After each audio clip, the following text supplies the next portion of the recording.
Hello and welcome back to Hearthstone. My name's Lumin and right now we're jumping back into the collection manager. And this time we're gonna fiddle around a little bit with the rogue.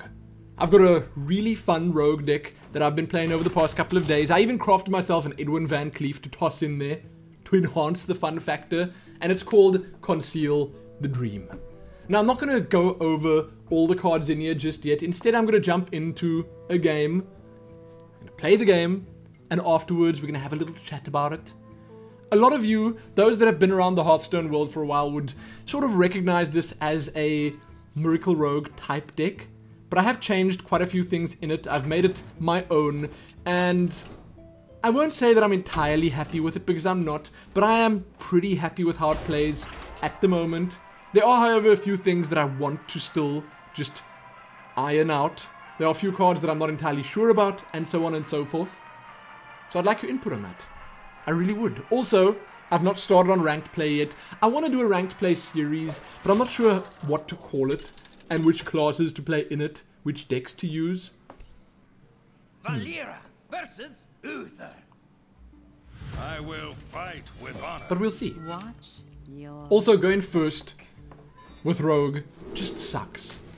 There's nothing good about going first with Rogue. Thanks. I'm so losing this one. I want to put on like a nice good show for you guys. But when this happens... Ooh. That could potentially salvage the situation. It really could.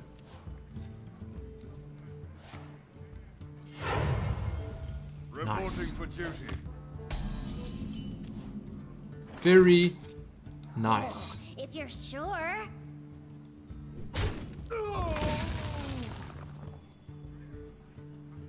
Give me a quest. So that's slightly less important to me than the Raging Worgen and the Auctioneer at the moment. Especially the Raging Worgen, because... Is he going to Hammer of Wrath it? Shield Master. Okay. But it's more important to me currently than... the Raging Worgen... Oh, sorry.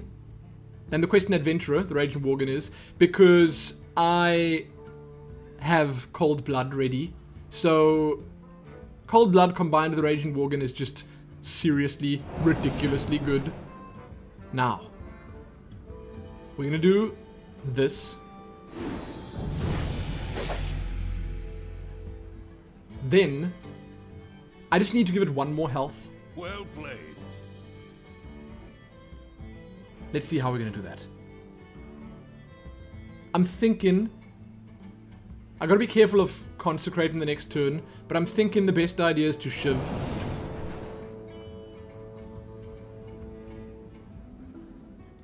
I'm doing it.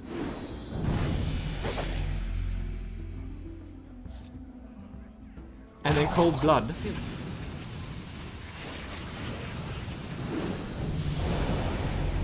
And then Conceal.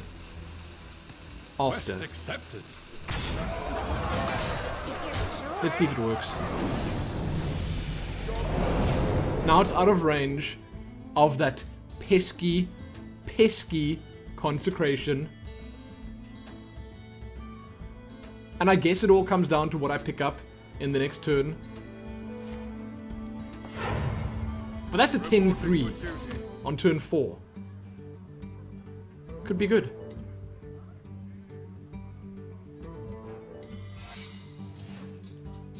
Huh. Obviously gonna attack with this first. Oh, if you're sure. Well played. Is he saying well played because I decided to attack with this first? Oh, that's funny.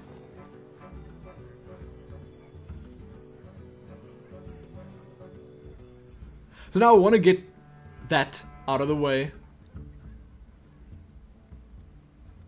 So I'm gonna do it. Here we go. Because you never know. Well played.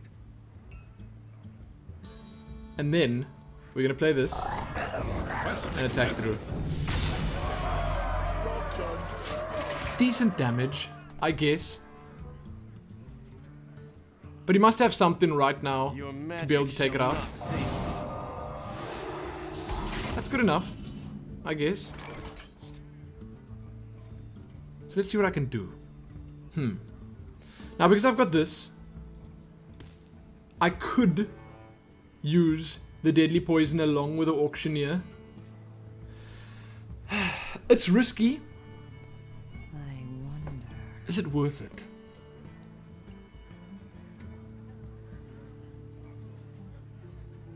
I don't think so.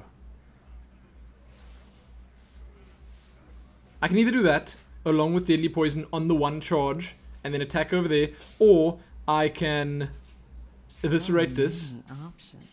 and attack it. But I want to use that on him. This is 5 damage already. Let's just do it. I got the best deals anywhere. The card is replacing itself. Oh my goodness. well played. Quest accepted. I like it. I like that move. It's a little bit ballsy, but it paid off because look, I've got a cold blood here. In the next turn, he's actually dead. I'd say. Is he going for this one? Reporting for duty. No, dude. Well, I suppose he's got his priorities straight because that's the one that could potentially kill him in like a big combo. But here we go. Gotta do some damage Quest now. accepted. Can I kill him? This is 2. 6. That leaves him on 6 life. I can kill him. Quest accepted. Wow. This is pretty crazy. Now I can just use that over there. Oh. Well. Now I can overkill him, which is kind of unnecessary, but Well played. there you go. That was not a very good showing of the deck, but you know what I liked about that? Okay, because now I want to put this out there because it's very important. So what happened in that game was I was showing off exactly why I put various different power cards in. So, for instance, what I had there now was the Raging Worgen, the Questing Adventurer, the Auctioneer, and all of them played their part. All of them were power cards in their own way, and they changed the game in their own way. And I suppose all of them helped lead to victory. They were all big threats that the opponent had to deal with. They were all pushing me towards the dream. So now, the whole idea behind this is using those cards, and I don't know if it's really foolproof. I don't know if it always works that well. I've been playing a little bit, but using cards like the Mana Addict, because this gets boosted up so quickly if you got a lot of spells. Especially when you got that out and you got a coin and you got like a backstab or a shadow step along with a novice engineer. And you keep drawing, keep playing, keep drawing. So cards like that. So Mana Addict, it gets boosted up to like a 7 attack minion so quickly. Then you pop a cold blood on there. Bam.